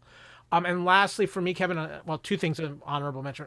This is a big one: Hollywood diversity. And we've been through a lot of times where issues like this are going, but seeing such creative films like, just for examples, Black Panther, Crazy Rich Asians, and the amazing casting they did with that, but also the female directors we're seeing coming out of the woodwork now, including the amazing Patty Jenkins, Deborah Chow, and Chloe Zhao, who's, of course, Chloe Zhao is an Oscar-winning director now, and she's getting ready with the launch of Eternals. And then for me, on a personal, I'm going to say it, you talk about your Raiders going to Las Vegas and having a home, getting to see my Kansas City Chiefs win the Super Bowl.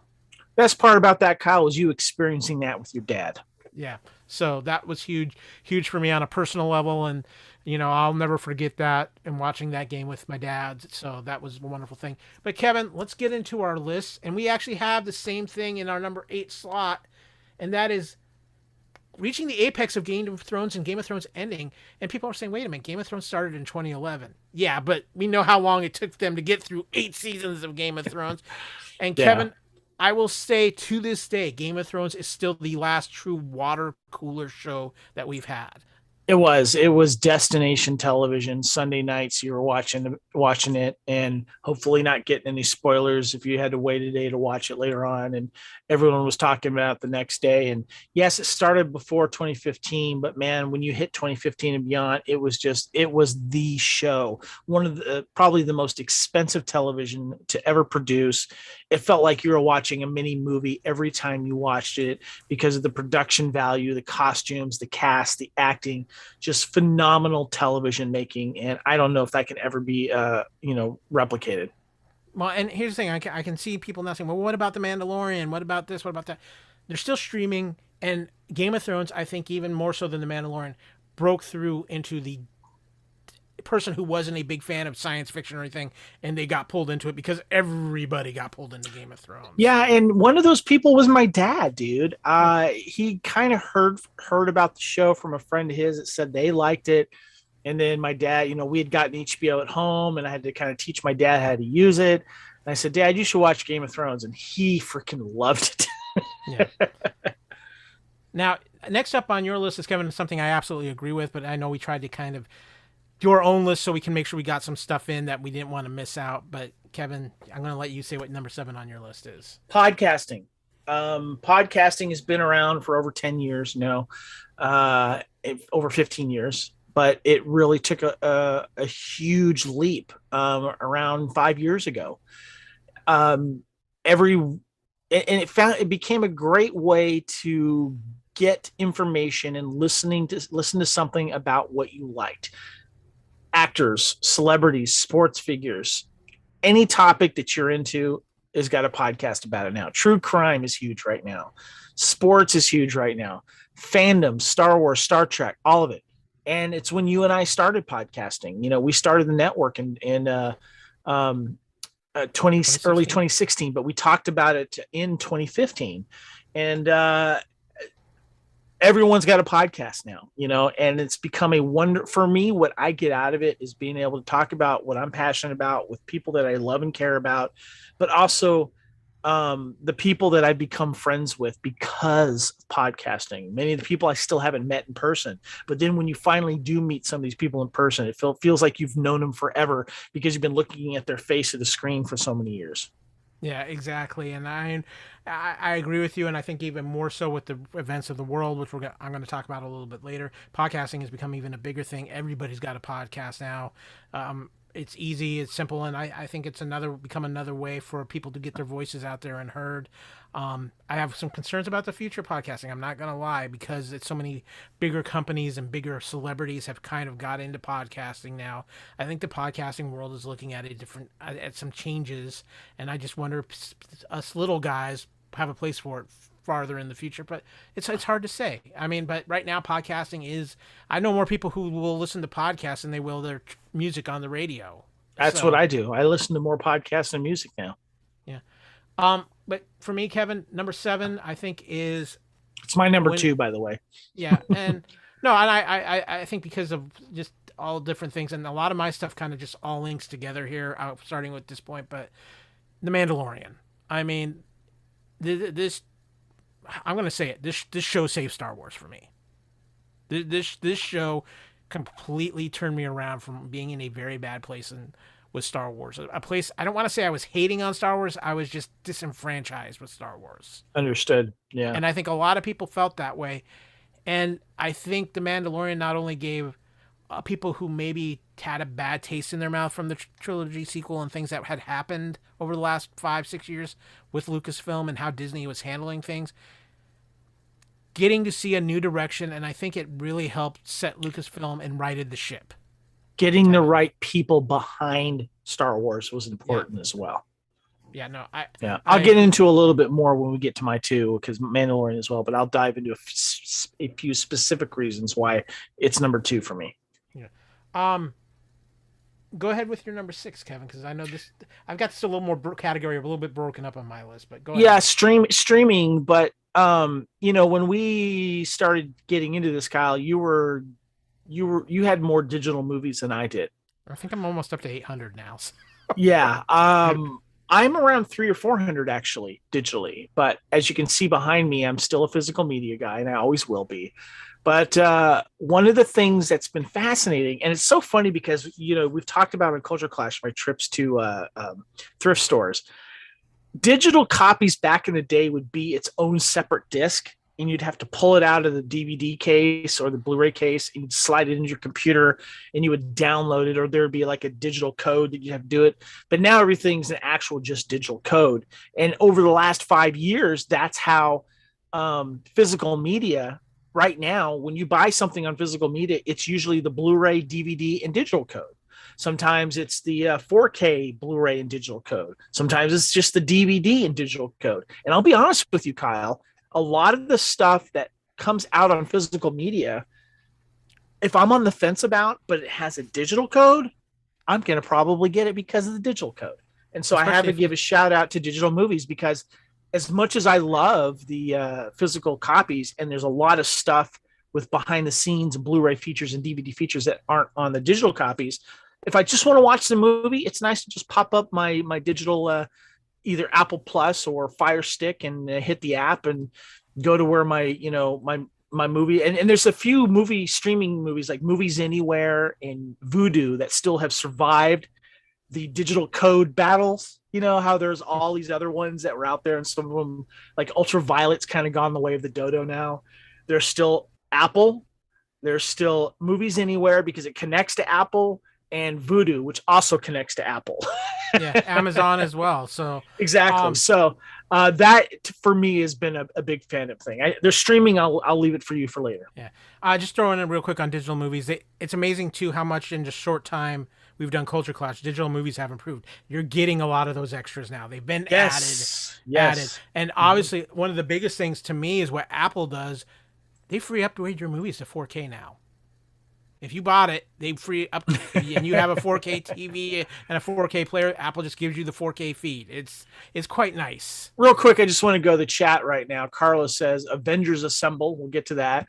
Nathaniel says, it really does feel like everything that was old is new again. I can't wait to see the new Sequest eventually. If we're going to be doing sports fandom, my number 1 is the Cubs winning in 2016.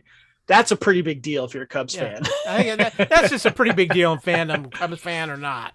And just like me, Nathaniel says, I listen to podcasts to get through my workday. So, yeah.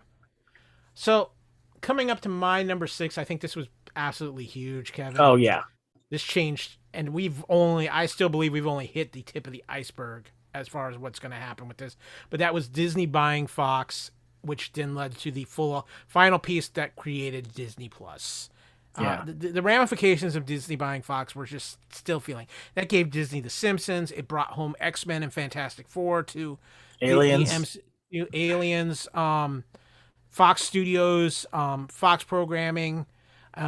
Look at Orville. like the Orville. What we're getting now, how Disney is now using FX, which is really interesting, and pay very close attention to that, especially with FX on Hulu. Disney basically getting control of Hulu as it's kind of now their more mature themed streaming service.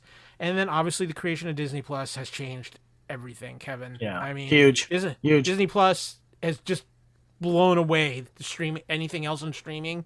Not saying they're winning the streaming wars right now, but it's just crazy to see what's going on. Number 5 was Disney Plus for me, because I thought that Disney Plus handled their introduction really, really well. They did, of course, a big thing with D23, but they gave people a chance to get in right away on that 3-year deal. And we are 2 years into that 3-year deal right now. And it was a really good price for, was it like 145, 50 bucks for 3 years, which was a great deal. And I know they have deals where you can get Disney Plus, Hulu, and ESPN Plus for a package as well. But I just want to throw this out there, Disney, when our 3-year deal is up, give us that deal again. Let us jump on for another 3 years. That'd be kind of nice. So anyway, that was my number 5, because Disney not only, I mean, they really raked in the subscriptions fast and hard, and they did it the right way, especially shooting out a show like The Mandalorian and teasing that and being that the flagship show. Yeah, absolutely, without a doubt. But I just want to say, Disney Plus, right now, you have a wonderful catalog. You have a lot out there, but you're missing one important component. You're missing Condor Man. Get it up there. Condor Man. Number 5 for me is something you mentioned in your honorable mentions, Kevin, but I think it's very important, and it's very important because it's getting bigger. Even though I'm going to say it's not been without its controversies. The return of Star Trek to TV. Yes. And it started off with Star Trek Discovery, and it even started off with a little bit of its own controversy in the aspect of you're putting it behind a paywall, which of course being at the time it was the CBS All Access. And yes, I'm now it's Paramount Plus, right? I'm not going to avoid it. Star Trek Discovery for most Star Trek fans has been a mixed bag at best. A lot of people think it's just not great writing. It's too much of the Michael Burnham show, or I'm going to say it, Kevin, because I'm going to have to address it later. It's too woke for television in some people's eyes because of the diversity of this particular Star Trek show. We also had Star Trek Picard come out, which got a lot of people excited with the return of Patrick Stewart as Picard. Again, people seem to be mixed about that. We have Lower Decks. There seems to be a lot of genuine excitement for Strange New Worlds. That seems to be the show that might be the one to really unite everybody across the board. And a lot of Star Trek things planned for the future of Star Trek TV. It's getting right up there where it's going to be Star Trek year-round with something new. Plus, a lot of remasters of the original films and things like that. But just getting Star Trek on TV after so long, Kevin. I would agree. And, I praised for having Star Trek back on television. However, the shows that you've mentioned that are out there, Star Trek New Worlds is not out yet, but we're excited for it because of the tease that we got from those characters being on Discovery. You know how I feel about Discovery. I've been disappointed with Discovery. I have a hot take. My favorite new Star Trek out of all the shows that we've seen. Isn't it? Want to guess? Lower Decks. It's Lower Decks. Lower Decks. Star Trek Lower Decks. Love it. Love it. I love the tribute that it pays to previous Star Trek. It's funny. It's fast paced. It's an easy watch. The reason why I like it so much, Kyle, is because Picard and Star Trek Discovery, it's dark. It's kind of a bummer. You don't get that fun that I got out of previous Star Trek TV series. It's too dark, and it's been going down this dark path. I've been missing a certain something because of Star Trek and Lower Decks. And I was messaging back and forth with Nathaniel. Actually, he loves Lower Decks, and I love it as well. And I'm really, really enjoying it. Yeah, I'm curious about Strange New Worlds because I think that's going to be in a little bit more of an optimistic, fun kind of thing. But we're going to see where it goes. But Kevin, speaking of Star Trek, that kind of leads into your number 4. This is pretty much a personal choice for you, isn't it? Yeah, this could have been higher. I'll be honest with you. I freaking love the Orville. The Orville for me, there was when it was first being teased, we thought it was going to be a straight up Star Trek parody because it was Seth MacFarlane. But for those of you that pay attention, Seth is a huge Star Trek fan, loves Star Trek Next Generation. And this is kind of him paying tribute, an homage, not making fun of Star Trek, making his own niche in sci-fi, in another exploratory type of vessel, so to speak, with a really cool, diverse crew. And I loved it from day one. And it's one of my favorite shows, very rewatchable, even got an Orville costume. And I'm so excited about season 3 finally coming out. And I hope that he can keep making this, because this show is so much fun. We talk about it here all the time on Union Federation Star Trek and Orville podcast. And you even had fun, Kyle, where me, you, and Amy and Haley, where we would take an Orville episode and compare it to a Star Trek Next Generation episode and debate the similarities and decide who addressed the similar themes to the best, and if you are a Star Trek fan, you will like the Orville, and it pays wonderful tribute, and it even has some great Star Trek actors coming in and playing roles. Yeah, absolutely. The Orville's been a ton of fun. I think what happens with season 3 is going to determine its fate in TV history. Obviously a show that has been destroyed by a lot of things that have gone on with massive delays. Hopefully it can rebound and get the love it deserves. I just want to mention something. Nathaniel brought up something that I think is actually something we might have missed, and that is the rise of Ryan Reynolds. I think that's up there with. I think it's worth an honorable mention. I think Ryan Reynolds. I mean, Deadpool put him on another stratosphere. Yeah, but now he's doing Free Guy, and he's getting up there, and his online shenanigans have been awesome, and especially a little help from Hugh Jackman. He really knows how to handle social media, and he's very funny. Also, too, Nathaniel said we need to get Disney to put Space Above and Beyond on Hulu. Yeah, there we go. We might have something. We might have some plans for Space Above and Beyond later, but we'll talk about that.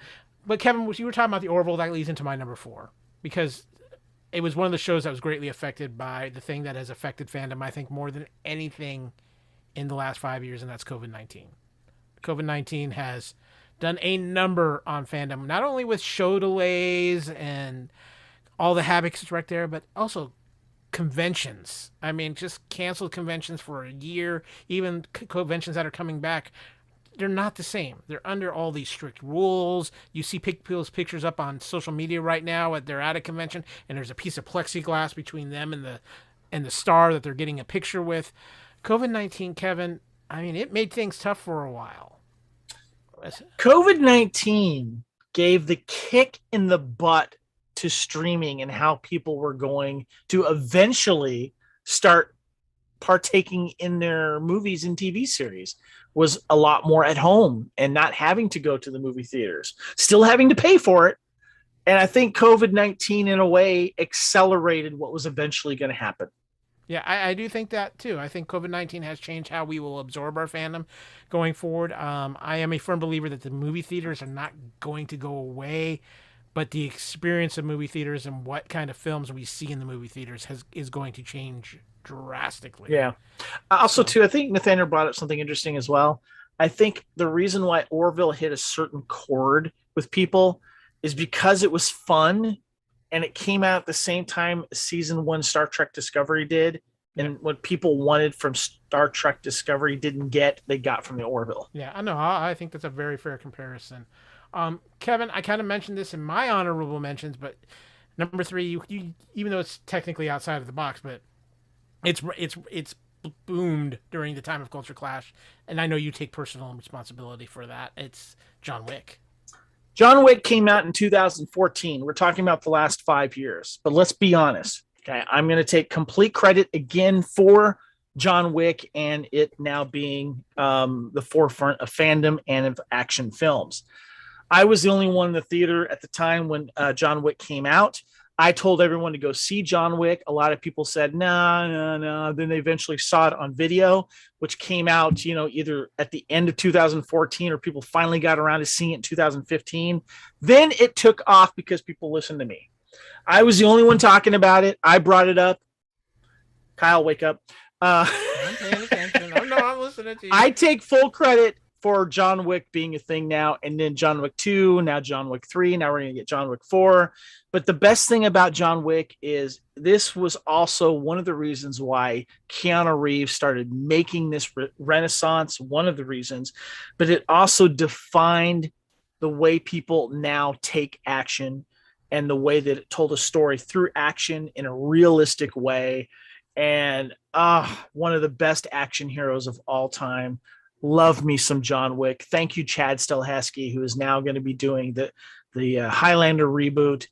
And it is very, very high. It could have been number 1, but John Wick at number 3 of top moments in the last 5 years.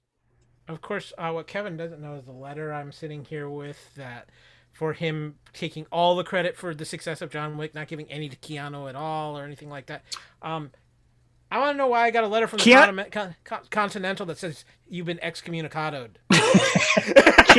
Keanu owes me a thanks, or maybe a beer or something would be kind of cool, kind of nice, or maybe a walk-on role of another John Wick movie. I'm just saying. Yeah, you'd be that guy he takes out in about 5 seconds. Come on, you two people. I need your input on this. Help me here. With that, I'm going to move on to number 3 on my list, and it continues. It's a tie into number 4, and that is that streaming goes mainstream. The streaming wars begin. Obviously, COVID pushed this up, but it was starting even before then. We knew Disney Plus was coming. Netflix was in full gear. Let's be honest with you. I kind of look at the beginning of the modern era of streaming with the start of Stranger Things being released. That's why I think Stranger Things is so important within events of the last 5 years. But Netflix was just going from the DVD model to streaming. People were starting to see the ease of not having to go to rental stores, just having it right at their fingertips. Obviously, we're getting more and more services now. I mean, we've got Amazon with Amazon Prime. Netflix was you got to mail your discs away and order them online and have them mailed to you. Yeah, you can't forget how important that is. And then eventually they started doing the streaming. Yeah, and then you didn't even need to wait for your disc. It was instantaneous at your fingertips. Exactly. And the advent of iTunes and buying, not even just putting it on your computer, and then you can take it with you on your laptop, your iPad, your iPhone, whatever. You've got the movie right there to watch no matter what. You've got, one thing I got to mention too, Kyle, is you've had a very important job to do and you haven't really been doing a good job at it. And that is reminding me when cool stuff I like goes on sale on iTunes. You really need to stick to that a little bit better than you've been doing. Well, iTunes has been a little weird lately. Let's be honest with you, along with everything else.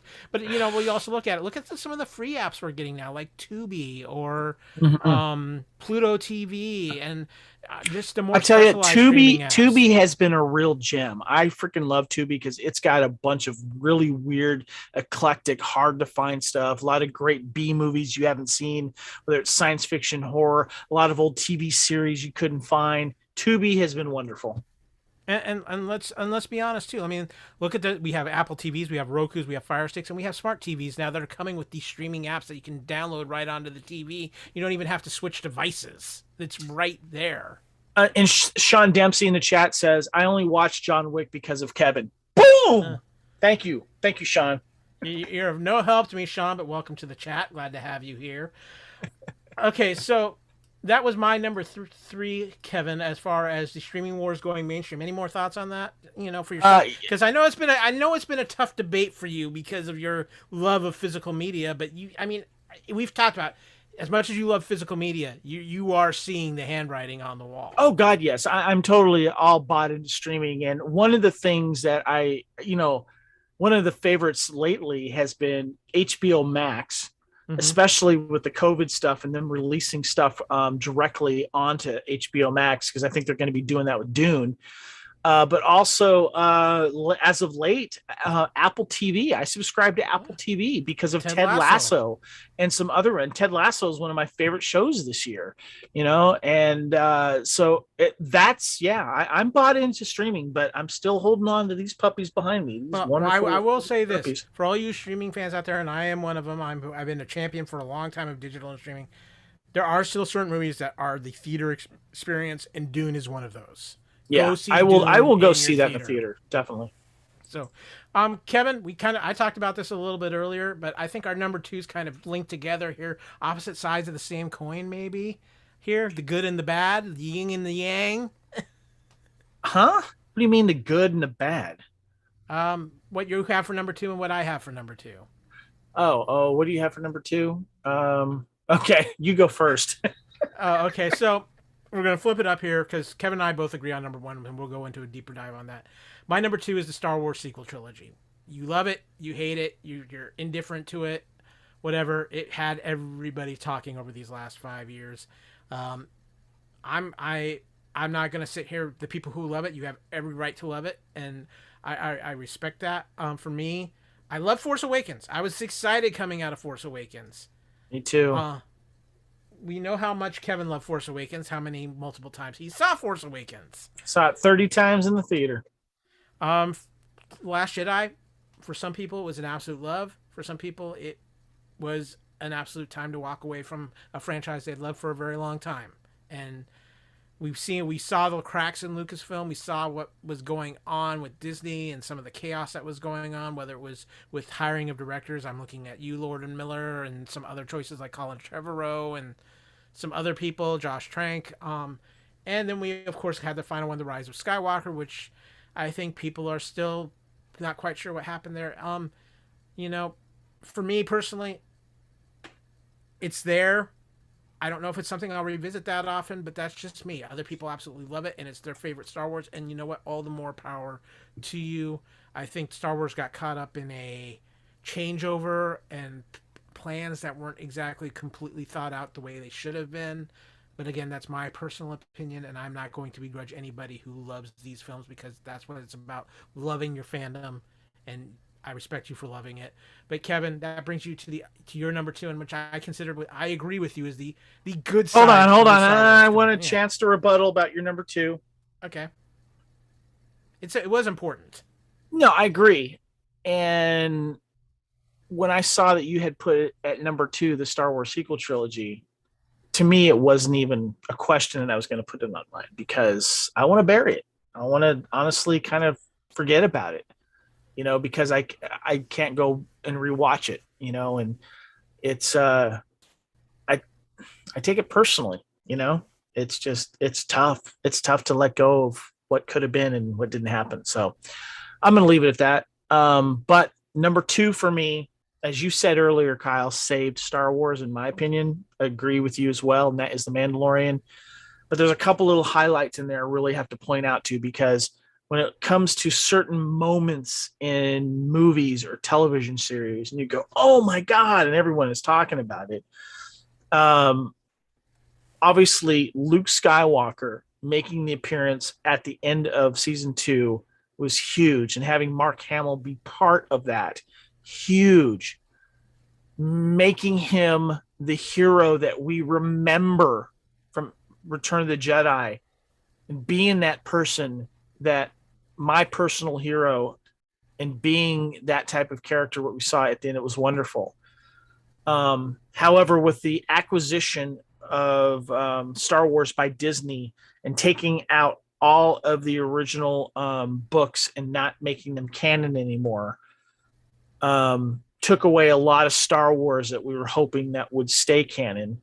instead they decided to rewrite their own canon, their own history. So what we was left with was Legends. And unfortunately, what that meant was Boba Fett was dead. Fell in the Sarlacc pit, dead. George Lucas even said dead. However, with the Mandalorian, what we all wanted happened. He survived the Sarlacc pit. He came back in the third to last episode, if I remember correctly, in a glorious manner. And so excited for the Book of Boba Fett. Boba Fett is going to get his due. Hopefully we'll get some backstory about that Sarlacc pit. I think we will. One of my favorite characters. Obviously, I've got a Mandalorian Raiders costume. Always been a big fan of the Fett, and that, and of course, live action Ahsoka, dude. Come on, how cool is that? Yeah, no. So Mandalorian, Boba Fett, Luke Skywalker, Ahsoka, number 2 for me. Well, and I think for a lot of people of our age group, Kevin, that's why we have that yin and yang, good side, bad side of the coin. And I think the Luke Skywalker thing is one of the biggest parts of that, because we got to see the Luke we wanted to see. Yep. And we didn't necessarily get that from the sequel trilogy. So again, nope. For me, when I formulate a list like this, there's going to be good things, and you can't just focus on the good things. And I'm not saying the Star Wars sequel is an absolute horrific thing. It's just not for me, and I know it's not for Kevin as well. So, however, the thing that is number 1 on both of Kevin and I's list, and if you pay attention to the Fandom Podcast Network, when we start our own podcast just on very short notice about this particular topic, it ranks high for us. And I'm going to call it. It's number 1. It's the MCU taking over the fandom world, culminating with Avengers Infinity War and Endgame. Obviously, we've continued with the Disney Plus shows and with Shang-Chi and what's coming up. But I want to focus specifically on the fact that we had the culmination of a 10 years worth of MCU films during the time of Culture Clash, and the MCU basically planting its flag. And I'm sorry, I know some people will be upset by this, but it is the current number 1 fandom in the world, Kevin. I mean, think about it. The biggies: Star Wars, Star Trek, Doctor Who, Harry Potter, Avengers, Marvel, MCU. What else have we got to compete that's below that? That's big. The only thing there's one wild card in that, but I just think it's not at that level. I mean, but you look at the money in the Fast and Furious franchise, and that's a very popular franchise worldwide. Yeah, right. And what's funny too is they both kind of have a same model where new characters are introduced along the way, but the same core characters develop and have gone forward, and nothing has happened like Avengers and the MCU, and how they've been cultivating this wonderful history and lore, and referencing each other and starring in each other's films,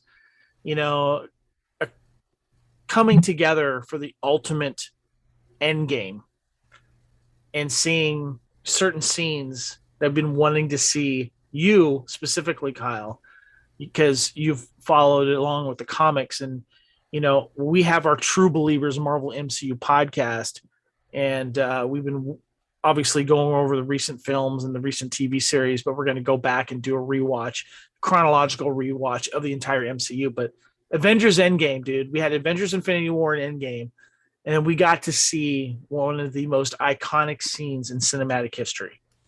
Kevin, let me put it this way. There's 2 scenes in Endgame that I think are 2 of the biggest scenes in cinematic history. And let me put it this way.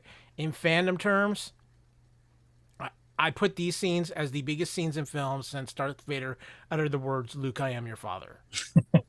And it's 2 scenes. Yep. And they were both in Endgame. Both involving the same character? Yeah, both involving the same character. The first is Captain America lifting Mjolnir. I mean, I have not been in a theater that lost their minds like that in a very long time. And also, a few minutes later, on your left, Avengers Assemble. Yeah. I mean, we've been waiting 10 years to hear those 2 words come out of Captain America's mouth, and it was so incredibly powerful. But Kevin, as powerful in the culmination of what Endgame and Infinity War was, just to talk about the rise Marvel has done over that 10-year span, but even especially in our, because when we started Culture Clash, we were looking at Spider-Man Homecoming being, I think, one of the first MCU films that we really covered, that and Civil War. And to see where it's come just from that point to Endgame, knowing what was already established, it is the most, what's the word I'm looking for? It's the bravest thing I think I've ever seen that tried to be accomplished in cinematic history. Huge risk, and it pays off because you, as a fan, you really get invested in these characters in these movies, that to the point that even though fans prefer some over the others, they're still all rewatchable. And you can't say that for a lot of films. And that's what makes, one may not be your favorite, but because it's referenced in other your favorite films, or a character or a scene or a line, you still watch it. And that's what is amazing about the MCU. Yeah, it's the magic of Kevin Feige. We started this show talking about the muscle flexes he did, because what he did, what's happened with Venom, and again, I'm not. You go see it. I'm sure you've caught articles on the internet, and I'm sorry, Kevin Feige is also responsible. It's tied in some way somehow with this muscle flex of all of a sudden there's being peace between Disney and Scarlett Johansson. Kevin Feige is, in my opinion, right now the most powerful man in entertainment. It is, and it's all thanks to me because back around 15 years ago, I went to the annual Kevin convention and I met Kevin Feige. And he was talking about, doing this whole thing with superheroes. And I'm like, dude, you should do it, man. Definitely do it. So thanks to me. Hey, buddy. Yeah. After the show, you can eat Kevin's brain. I don't know how filling it will be, but that wasn't true. I wish it was, but the John Wick thing is true. Venom, after the podcast, you can still eat Kevin's brain. I want to eat Kevin's brains. There's not much there, but it will be tasty. Just so you know, I do have one of the official FPN mascots by the name of Tummy next to me. He's meowing about wanting to eat Kevin's brain too. So apparently your brain is high on the delicacy menu tonight, Kevin. So feel proud. No, the MCU is, I don't see it slowing down. Now, Kevin, I'm going to be honest with you, and I know we've talked about this a little on True Believers. Go check that out, but what they're doing right now, I think, is even a bolder risk than what they initially started with. With what they're looking at with trying to do this multiverse and some of the things they have planned going forward is very bold, and it's all or nothing. There's no, They are not afraid to take risks over at Marvel Studios. I'll give them that. But before I get into closing, if this is episode 200 of Culture Clash, Kevin, do you really think we would have made it this far? I know. But I did want to mention, we did have some people talking about their own favorite things that have happened in the last 5 years. Yeah. What is social media saying, Kevin? Well, first of all, Brad Cushion said, in no particular order, Michael Biehn in The Mandalorian. It's nice to see a sci staple of my childhood back in action.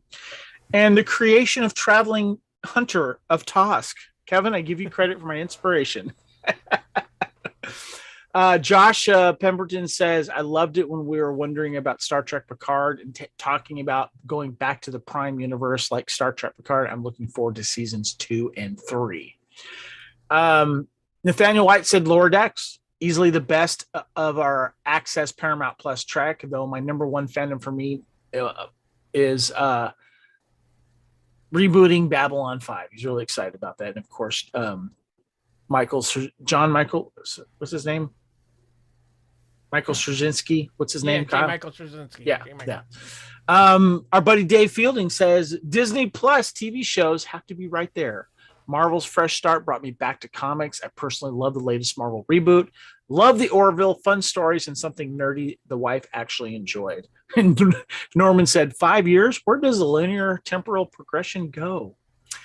Lee Fielding said Rogue One from beginning to end, Mandalorian, Mr. Stark. And Blair, our buddy Blair Hiscock, did some great stuff here. He says Darth Vader's Corridor Massacre in Rogue One, Luke Skywalker and Boba Fett's appearance in The Mandalorian, the fat-kicking stormtrooper butt was a thing of beauty. All of Free Guy, the cinematic cinematic miracle that is Mad Max Fury Road, and probably get flayed for this one, but Luke Skywalker's Force Skype moment on Crate in The Last Jedi is up there too. And Keith Mandeville says, it's easy, but the introduction and climax of Cap and Sam Wilson's friendship on your left. The chemistry of Chris Evans and Cap's Anthony Mackie. Sam, he goes on to say that. And Jennifer says, about a girl on the Orville. That's what immediately comes to mind. Seth wrote it with such care. And then a happy refrain, also the Orville. I watched that one and immediately watched it again after it ended because I loved it so much. And Johnny Karzai says, Rogue frickin' won with zero expectations, relatively no fanfare. This little movie avoided the spotlight of the diverse JJ spectacles and gave us not just one top-notch character drama from start to finish, but the best Star Wars anything in nearly 40 years. He also goes on to say, Cobra Kai, I expected a cheap nostalgia, but got a well-rounded story with heart, great characters, real substance, and pure entertainment. Picard, not a huge fan where they took the story, but seeing those actors in those roles sharing the screen together was an absolute gift and something I never thought we'd see. And then he finishes off by saying Mandalorian. They're pioneering virtual sets with the volume and changing film history while also giving old school Star Wars nerds like me something to get excited about. All the painstaking details, research, Easter eggs, dense props and rivets make me feel like a kid playing in the backyard again in a way no other Star Wars has. Well said. Johnny Karzai says, and Snake Eyes. Just kidding, not Snake Eyes. You were going to have to talk with him. And I just want to mention, too, I love this suggestion by my friend Amy. Says, my favorite moment was the 30th anniversary tours of huge albums like Skid Row, Def Leppard, Queensryche, and they and weird realization that I'm old. And I just want to give a shout out to one of my personal favorite moments was finally seeing Iron Maiden live in concert in the perfect tour where they're just playing all their big hits. And I did that in 2018, got front row tickets up in the pit in Mosh, and it was awesome. Now, Kevin, for all those bands, the true name of those tours was We All Still Have Our Livers tour? Yeah, pretty much. Or it was that guy's still alive tour. Yeah, exactly. So anyway, thank you so much, fans, for your suggestions. It was great. Thank you so much, and this has been an awesome 5 years. And congratulations on 200 episodes of Culture Clash alone. Although Kyle, we've hosted and done over 1,000 podcasts, probably. Yeah, combined with everything that we've done. It's getting there. Kevin, so I'm going to ask you real quick before we get into where we can our closeout here. Give me a couple fandoms that you think might be big. If we make it another 5 years and another 200 episodes, what are a couple fandoms that you think are still going to be going strong over that period? Is there one, or do you think it's going to be something completely that's comes out of left field that we haven't seen yet? You know what? I'm curious about the Lord of the Rings reboot. I'm very, very curious about that, to be honest with you. I don't know if they're going to kind of go for a Game of Thrones type of thing or not. It's hard to say. I think something might come out of left field. These little hidden gems, like the one that we saw on Amazon, the Upload series was great. It's tough to say, I don't know how well future Star Wars will do, or future Star Trek or Avatar or what have you. But there's so much wonderful stuff to be fans about, and I'm just excited to try new things. I'm going to say this. I think the MCU is not going anywhere. We've still got X-Men, Fantastic Four, a lot of things going there. I don't think that's going anywhere. I'm curious about Avatar, Kevin. I'm not going to lie. Can James Cameron recapture that magic? As long as visually, obviously he's going to be doing that, but I like the first film. I'm still a fan of Avatar. I don't understand the hate that it gets, but hopefully we'll see. He really needs to make sure that the writing is on par. I'm sure the acting will be great, but give us a reason to care about Avatar again. Yeah, but I have two very special fandoms that I just want to mention that I am hoping to see really develop, and especially in 2022. First of all, our kitten mascots. You can see one right over here. The FPNet kitten mascots, Tummy and Stripesy. Stripesy's over here. Tummy's over here. They've been a great addition for me and over the last year trying to deal with everything with COVID. But my number one fandom, it is the Kevin Reitzel, Aaron Gill fandom that hopefully in 2022 will finally be the culmination of their story after many unexpected left-hand turns in their journey. But hopefully in 2022, that performance reaches its happy ending and crescendo. For those of you that don't know, Australia has been on lockdown for a long time since COVID. We were supposed to get married in 2020, April 2020, and she's stuck in Australia. I'm here. In a month, it will be November, and it will be 2 years since we last saw each other in person. Well, and with news, so hopefully we can. Australia borders are opening. Hopefully we can. We're targeting January or February of 2022 to finally tie the knot. And I even got you a sax player for your wedding. This is true. With that, this has been Culture Clash 200. You can find the Fandom Podcast Network in so many great places. Of course, it all starts at our home at fpnet.podbean.com, where you can find the master feed, where it contains all the great shows of the Fandom Podcast Network. Obviously, if you're watching on our YouTube channel, you already know about it. Tell your friends, subscribe to our YouTube channel. We are going to get back to more live things here sooner than later. Our Facebook group for Fandom Podcast Network, where we try to keep you updated with all the fun things in fandom. We might even throw some clickbait in there every once in a while just for the heck of it because we get bored. But, if you want to reach us directly and tell us what a great or crappy job we might do, hey, who knows? But Fandom Podcast Network at gmail.com. You can find us on Instagram at Fandom Podcast Network or on Twitter at FanPod Network. I am Kyle. You can find me and my parasitic new friend on Twitter at AKyleW or on Instagram at AKyleFandom. Kevin, where can we find you before Venom eats your brains? Keanu Reeves, you want to thank me personally, you can contact me on Twitter and Instagram at Spartan_Phoenix. Excommunicado. That's all I'm saying. There's a couple great ways to support the Fandom Podcast Network as well. TeePublic, our TeePublic store, teepublic.com, Fandom Podcast Network, or search for the title of any of your favorite shows on the Fandom Podcast Network. Find the gear. They constantly have sales. The holidays are coming up. Just a little way to help us keep the lights on around here, and we appreciate the support. And speaking of support, we love reviews, especially when you throw them on Apple Podcasts, iTunes, even Spotify. We love those 5-star reviews, but we love the reviews in general because, as always, we are striving to get better around here because we want to make the best podcast to entertain you, our wonderful listeners, and feed your ears, because without you, we don't get to episode 200, and I'm feeling really old now, Kevin. I want to thank everyone in the chat. Thanks, Nathan. Thanks, Sean. Thanks, Carlos. Everyone else, thank you so much. Appreciate it. And as we do, as always, first we quote the great prophets. Be excellent to each other. And as we like to say around here, respect each other and enjoy your fandom.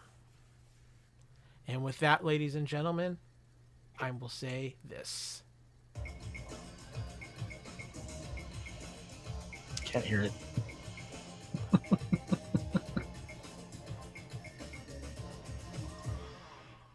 We are out, YouTube. Thank you so much, guys.